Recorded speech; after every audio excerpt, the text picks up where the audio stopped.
तो hello friends लोग, तो मैं हूं आपका दोस्त मोंटी। आप देख रहे हैं मेरा चैनल मांगा एक्सप्लेनेशन। पहले मेरे चैनल का नाम बेबी एक्सप्लेनेशन था, तो अब मैंने उसे चेंज कर दिया, इसलिए मांगा एक्सप्लेनेशन।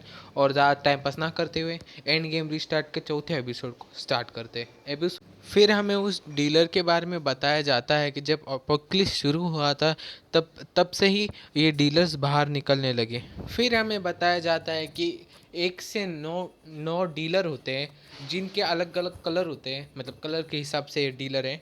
और फिर वो कहते हैं कि हर एक डीलर की अपनी अलग अलग खासियत है। मतलब एक डीलर हमें एक पोशन दे सकता है, दवाई, या शायद ऐसी अपनी एनर्जी वापस लेना या बढ़ाना। और फिर हमें वेपन्स, ये सब कुछ दे सकते हैं डीलर। फिर हमें यांग फैंग को दिखाया जाता है जिसके सामने डीलर आ जाते हैं, और फिर डीलर कहता है कि अब चलो लेन देन करते हैं। फिर यांग फैंग के सामने अजीब सा सिस्टम ओपन होता है, और फिर उससे कहा जाता है कि पिछली बार की तरह ही अपोक्लिप्स के वक्त आप मुझसे संपर्क कर सकते हो, और फिर आप पर एक क्रिस्टल यूज होने के बाद आप हमसे लेन देन शुरू कर सकते हैं। फिर यांग फैंग के सामने कुछ पोषण और पानी की बोतलें आ जाती है। फिर यांग फैंग कहता है कि हाँ, इनके पैसे ज़्यादा है, पर मुझे अंगूठी की वजह से छूट मिल रही है। फिर जो यांग फैंग होता है वो सोचता है कि मुझे एक गन ले लेनी चाहिए, क्योंकि आप मुझे बैटल करने में मुझे गन की बहुत ज़्यादा ज़रूरत पड़ेगी। तो उस गन की कीमत होती है 800 ग्रे क्रिस्टल। तो आपको पता ही है, अंगूठी की वजह से उसे डिस्काउंट मिलता है। तो फिर वो डिस्काउंट में देखता है तो 320 ग्रे क्रिस्टल लिखे हुए होते हैं। तो वो कहता है यांग फैंग कहता है कि इस अंगूठी की एक खास बात भी है। ये डीलर की जो वस्तु हैं उन्हें रिफ्रेश कर सकती है, और फिर इनकी जगह अच्छे कार्ड्स भी आ सकते हैं। तो ये स्किल इसमें होनी चाहिए। फिर जो यांग फैंग होता है उसकी अंगूठी बहुत ज़्यादा चमकने लगती है, और फिर यांग फैंग कहता है रुको मैं ट्राई करता हूँ। फिर यांग फैंग होता है वो कहता है कि ग्रेट, मुझे एक शीश कारीगर कार्ड मिला है, वाह। फिर यांग फैंग होता है वो रियल वर्ल्ड में आ जाता है और कहता है कि लेन देन पूरा हुआ। यांग फैंग अपने सर को हाथ लगाते हुए कहता है कि मैं कोई भी पोशन नहीं खरीद पाया, मेरे पास स्कीम होते हुए भी मैं नहीं खरीद पाया।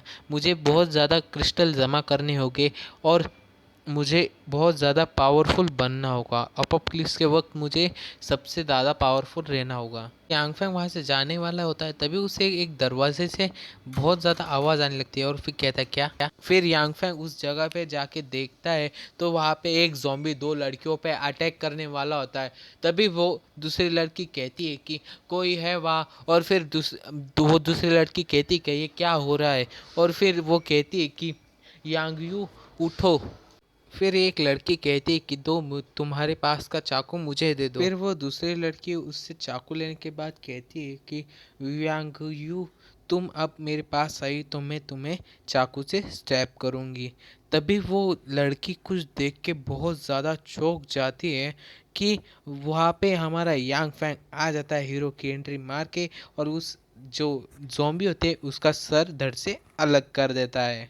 फिर वो लड़की होती है वो कहती है कि क्यों क्यों तुमने उसे मार दिया। और फिर यांग फैंग कहता है शट अप, जो अगर मैं उसे नहीं मारता तो वो तुम्हें मार देता, वो एक जॉम्बी है, म्यूटेंट। और फिर वो दूसरी लड़की कहती क्या ये एक जॉम्बी है। फिर लाल बालों वाली लड़की कहती है कि क्या ये एक मूवी में जैसे जॉम्बी होता है वैसा जॉम्बी है, या ये एक कार्टून में होता है वैसा जॉम्बी है। फिर वो लाल वाली बाल वाली लड़की बताती है कि अपना नाम यानयू, और दूसरी का नाम डुआंगमू होता है।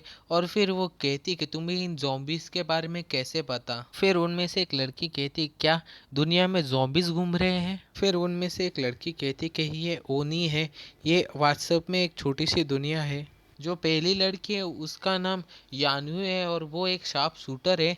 और जो दूसरी लड़की है उसका नाम डुआंगमू है, वो एक साइंटिस्ट है, वो म्यूटेंट ज़ॉम्बी पे रिसर्च करने वाली डॉक्टर है। उन लोगों की बातें चली रही होती है, तभी यांग फैंग के पीछे एक ज़ॉम्बी आके यांग फैंग को काटने वाला होता है। और इसी पॉइंट पे हमारा ये वाला एपिसोड ख़त्म होता है। और फिर मिलेंगे अगले किसी वीडियो पे। अगर वीडियो अच्छी लगी हो तो चैनल को सब्सक्राइब, वीडियो को लाइक और चैनल को सब्सक्राइब ज़रूर करना। बाय।